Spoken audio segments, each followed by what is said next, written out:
Ce genre de film fait toujours du bien. Bon, ça reste que mon avis. Allez, on en parle, après le générique. Soit on meurt en héros, soit on vit assez longtemps pour se voir endosser la peau du méchant. Pour ce genre de choses, il existe des hommes comme moi. Il t'arrive de saigner. Vous pouvez respirer, vous pouvez cligner des yeux, vous pouvez pleurer. Ah, m'a ramené le conduit, celle-là. Maintenant que j'ai votre attention, Accroche-toi, petit. Salut à tous, c'est Fab et Desgarmat sur ma chaîne et aujourd'hui on va parler film disponible sur la plateforme Netflix en ce mois de janvier 2024. Du coup, déjà le titre du film, Le Cercle des Neiges. Du coup, la vidéo sera faite en plusieurs parties. Déjà, quelles étaient mes attentes par rapport à ce film, le synopsis, de quoi il parle, ce que j'ai aimé et moins aimé. Ce film traite directement, inspiré de faits réels. Donc en gros, je résume.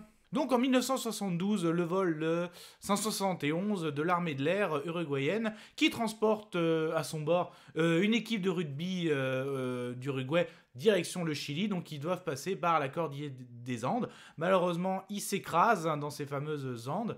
Les 29 survivants sont coincés dans un environnement mais plus que hostile, où en gros la vie humaine est pratiquement pas possible, puis ça reste inaccessible. Ils vont rester près de 2 mois coincés, donc seule une dizaine vont survivre. Et comment ils ont fait pour survivre durant 2 mois?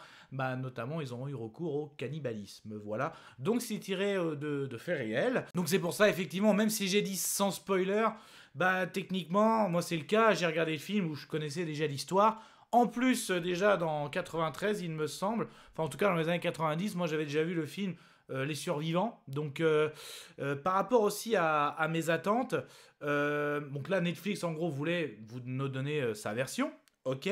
Après par exemple, si je prends ce type d'événement tiré de faits réels, donc par rapport à un exploit de survie, l'humain est mis en avant. Le dernier en date, c'était notamment le film traitant sur, vous savez, l'équipe de foot qui était coincée dans des grottes et qui ont été sauvés par des plongeurs. Notamment, j'avais beaucoup apprécié sur Prime le film 13 vies. Par contre, la version de série, Netflix avait proposé en série, je trouvais ça un peu trop étiré et j'avais pas trop accroché. Voilà. Pareil, par rapport à la catastrophe de Notre-Dame de Paris, donc je parle de l'incendie, il y avait bien eu un film au cinéma que j'ai adoré, mais la version Netflix, je trouve, on a fait une série, on dirait une sorte de Plus belle la vie par rapport à ce qui s'est passé à Notre-Dame. Donc là aussi, on était dans la fiction, donc on a utilisé un événement pour en faire une fiction, j'avais pas trop aimé. Donc voilà, en gros, les dernières adaptations de faits réels, de catastrophes réelles de Netflix, j'ai pas aimé, donc voilà. Après, je me rappelle ce film Les Survivants. J'avais aimé le film pour vraiment qu'est-ce qui s'est passé, mais sinon en lui-même le film j'avais pas trouvé ça ouf non plus, voilà. Donc en fait j'allais voir, bon.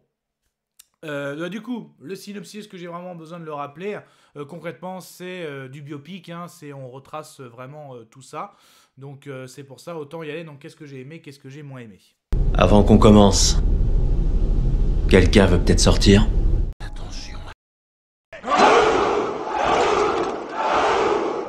Kaiju de catégorie 3. Faut que je vois ça. Là, ça rigole plus. Déjà du coup, moi les acteurs, ils m'ont beaucoup plus marqué que dans les années, le film Les Survivants, dans les années 90, parce que dans Les Survivants, je trouvais qu'ils faisaient vraiment trop adultes. Là, c'est une équipe de jeunes rugbymen uruguayens, donc là, effectivement, je trouve qu'ils jouent très très bien, donc franchement, ces acteurs. Et moi, je me ressentais plus par rapport à ce qui s'est passé, ces fameux jeunes de 20 ans, d'une vingtaine d'années, piégés dans les cordillères des Andes. Donc là, ça, d'un point de vue, ça j'ai bien aimé, j'ai tout de suite accroché. Ça va assez vite, ça s'enchaîne très très vite. Le film dure à peu près 2h15 et ça va vraiment très très vite. Certes, il y a une petite intro, on les voit jouer au rugby, on apprend à faire connaissance, mais vraiment l'organisation du voyage va très très vite. Et en gros, on est très très vite dans l'avion, on va très très vite, vous allez assister au crash. Et même les événements se passent relativement assez rapidement. Et j'ai eu cette sensation, mais ça va vachement vite, il reste encore vachement de films. En fait, ils ont bien fait, je pense que justement, ils ont bien sélectionné et l'enchaînement se fait plutôt bien. Bah d'ailleurs, le crash, franchement, très bien fait pour une production Netflix. Que ce soit, donc l'avion en fait a touché une pointe de la cordillère des Andes et c'est en gros cassé en deux. Hein. Donc en gros, le cul de l'avion s'est retrouvé à un endroit et eux ils se sont retrouvés en contrebas dans une vallée. Très bien fait, même l'effet de l'écrasement. Donc suite à le choc des sièges qui ont écrasé certaines personnes, donc beaucoup sont morts sur le coup, beaucoup même sont morts quelques jours après par rapport aux blessures, par rapport au froid aussi. Donc là tout de suite on a eu la survie. Là ce qui est pas mis en avant, je trouve, c'est comment ils se sont organisés. En fait, ça s'enchaîne très très vite. Donc tout de suite, on les voit faire un camp, tout de suite. Je pense que ça aussi, ça a été un choix, parce que justement, ceux qui ont fait le film, ils savent qu'il y a eu les survivants, qu'il y a eu plein de films, les histoires, elle est connue. Je pense que si on explique comment ils ont fait, on risque de perdre le rythme et on va essayer de tout caler, toute leur histoire. Et c'est pas là-dessus qu'ils ont mis en avant le film. C'est pas vraiment comment ils se sont organisés pour... on va faire ci, on va faire ça. On voit un petit peu, on va sortir les sièges, ça prend trop de place, mais ça s'enchaîne assez rapidement et je trouve que c'est bien fait. Ça a été assez judicieux. Ça reste que mon propre avis. Après, ils font, les provisions dans les valises, tout ça. Ils récupèrent toute la nourriture. Les valises, en fait, après vont servir justement de faire un mur contre le froid.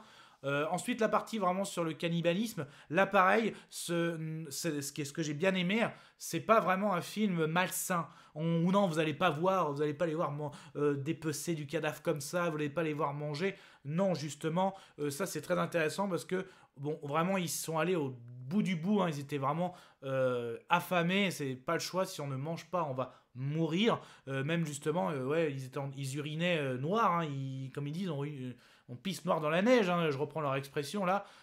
Comme ils disaient, forcément, la règle de 3 minutes sans respirer, 3 jours sans boire et 3 semaines sans manger. Sauf que là, on n'est pas dans une maison bien au chaud, dans les conditions. Donc au niveau des calories, ça va beaucoup plus vite. Donc c'est pour ça. Et au début, il y en a qui se sont un peu sacrifiés pour dépecer, pour découper. Et justement, qu'ils ont fait en sorte que les gens ne savent pas qui ils mangent. Voilà, c'est ça aussi. Même s'il y en a qui vont au bout du bout. Après, ils essayent justement, on voit quand ils essayent de récupérer des radios, donc ils se font une petite expédition, assez intéressante aussi. Là, c'est quand ils apprennent en direct que les recherches sont arrêtées, c'est là que pendant 2 mois, ils sont piégés, ils apprennent à survivre. Il y a des morts aussi. Ce qui est pas mal aussi, c'est au moment où tu as dans le film un petit brin de joie, et là, boum, il y a les avalanches qui débarquent avec d'autres morts. Très bien fait aussi la scène de l'avalanche. Là, franchement, pareil, on a le souffle coupé, on a envie t'as la respiration qui peut s'accélérer, tu les vois, c'est bien fait, le fait qu'ils sont ensevelis sous la neige. Donc franchement, là-dessus, c'est assez bien fait aussi. Et forcément, l'acte final, donc on a nos 2 volontaires qui vont faire leur expédition pour aller au plus vite, parce que forcément la température a déjà un peu augmenté, et c'est là qu'ils sont réussi à trouver quelqu'un et qu'ils ont donné les coordonnées et tout le monde a été sauvé. Donc là c'est pas mal aussi. Et en gros, ce que je retiens aussi, le sens, que comme il dit, le fameux sens, que regarde, se poser des questions, pourquoi lui il meurt, tout ça, ils sont passés dans tous les sentiments, ils ont quand même connu de la joie, et c'est vrai en plus, je sais pas si c'est le contexte, je vous raconte un peu ma vie, mais je l'ai regardé en fait dans un train. Et c'était une journée, mais pourrie. Franchement, j'ai eu la première procédure du bagage abandonné, j'ai eu retard pour passagers malades, défaut moteur, on a dû changer de train. Et là, franchement, quand tu te dis, pour ça, tu te dis, je suis en galère, j'entame ma 15h de train. Et là, tu regardes ce film par rapport à tout ce qu'ils ont vécu, ces personnes. Ou même quand je repense, ça m'a refait penser aussi fort beau le film de 13 vies, ces gamins qui ont passé des jours dans des grottes, mais que nos soucis, c'est que dalle par rapport à ce qu'ils ont vécu. Et c'est là qu'on voit la force humaine, c'est incroyable, la cohésion, le sens, comme ils disent. Et ça, vraiment, je sais pas si c'est par rapport au contexte, mais c'est ce qui m'a fait apprécier ce film. Donc je l'ai, oui, donc ça peut être la conclusion d'ailleurs. Je vais conclure. Oui, je l'ai préféré par rapport aux survivants. Par rapport les acteurs, que ce soit aussi beaucoup plus forme de 20-25 ans. La scène du crash, la scène où pour moi c'est pas des scènes de cannibalisme, c'est la scène de survie, et ils sont passés par vraiment toutes ces phases jusqu'à la dernière, l'expédition, pour vraiment Là, ils se prennent en main, hein, c'est pour leur survie. Donc non, franchement, après, voilà, si vous connaissez quand même les survivants, faites votre propre avis par rapport à ça. Si vous ne connaissez pas cette histoire, je vous invite à voir ce film. Si vous avez un film de tiré de faits réels, allez voir aussi. Ce sont des films qui font du bien, qui montrent la force humaine, la cohésion, le sens. Voilà. Du coup, je vais quand même donner mon avis sonore.